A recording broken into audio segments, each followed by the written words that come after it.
Em nome do Pai, do Filho e do Espírito Santo. Amém. Inspirai, ó Deus, as nossas ações e ajudai-nos a realizá-las, para que em vós comece e para vós termine tudo aquilo que fizermos. Por Cristo nosso Senhor. Amém.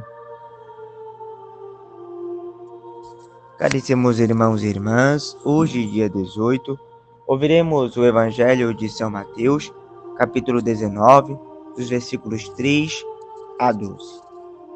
Naquele tempo, alguns fariseus aproximaram-se de Jesus e perguntaram, para o tentar: é permitido a um homem despedir sua esposa por qualquer motivo? Jesus respondeu: nunca lestes que o Criador desde o início fez homem e mulher? E disse: por isso o homem deixará pai e mãe e se unirá à sua mulher, e os dois serão uma só carne? De modo que eles já não são dois, mas uma só carne. Portanto, o que Deus uniu, o homem não separe. Os fariseus perguntaram: então, como é que Moisés mandou dar certidão de divórcio e despedir a mulher? Jesus respondeu: Moisés permitiu despedir a mulher por causa da dureza do vosso coração. Mas não foi assim desde o início.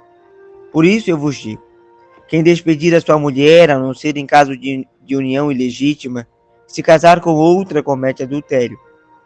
Os discípulos disseram a Jesus: se a situação do homem com a mulher é assim, não vale a pena casar-se. Jesus respondeu: nem todos são capazes de entender isso, a não ser aqueles a quem é concedido. Com efeito, existem homens incapazes para o casamento, porque nasceram assim. Outros, porque os homens assim os fizeram. Outros ainda se fizeram incapazes disso por causa do reino dos céus. Quem puder entender, entenda. Palavra da salvação. Glória a vós, Senhor. Caríssimos irmãos e irmãs, o Senhor serve-se de uma pergunta banal para abordar algo muito mais profundo: a indissolubilidade do matrimônio. Ou seja, quem se une por este sagrado vínculo se une para sempre. Existem muitas razões para defendermos este sagrado vínculo matrimonial. A própria natureza do amor conjugal, o bem dos filhos, o bem da sociedade. Mas a raiz mais profunda do matrimônio indissolúvel está na própria vontade do Cristo. Ele quer que o homem e a mulher deixem seus pais para se tornarem uma só carne. Esse vínculo é tão forte que só a morte pode romper. Mas para que se viva bem a vocação matrimonial, é necessário ter bastante consciência das exigências dessa vocação.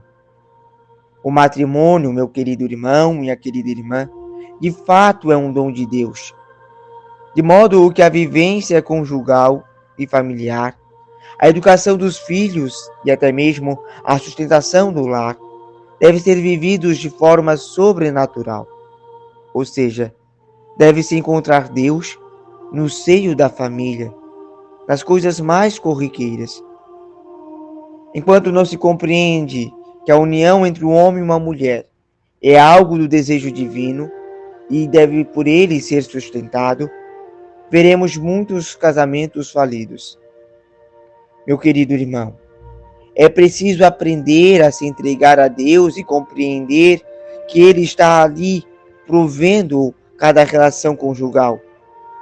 Quem se casa deve aprender a se entregar, a entregar toda a sua vida ao Senhor. A relação conjugal começa a ser compreendida como uma entrega mútua entre os esposos e entre Deus. A educação dos filhos passa a ser compreendida como uma missão confiada pelo Senhor. Os meios para a sustentação da prole, ou seja, o trabalho, passam a contar com a providência e o suporte divino. Percebam, é muito mais leve viver a vida assim, sustentados por Deus. E no fundo, é disso que as nossas famílias mais precisam. Precisamos voltar-nos para Deus e consagrar a nossa casa e o nosso lar ao Senhor. Que hoje possamos rezar e renovar o nosso propósito de santificar a nossa casa e as nossas relações. E quem não for apto ao matrimônio, que ao menos oferte a sua vida ao reino de Deus, também como uma entrega de amor ao Senhor, assim como os esposos fazem diante do altar.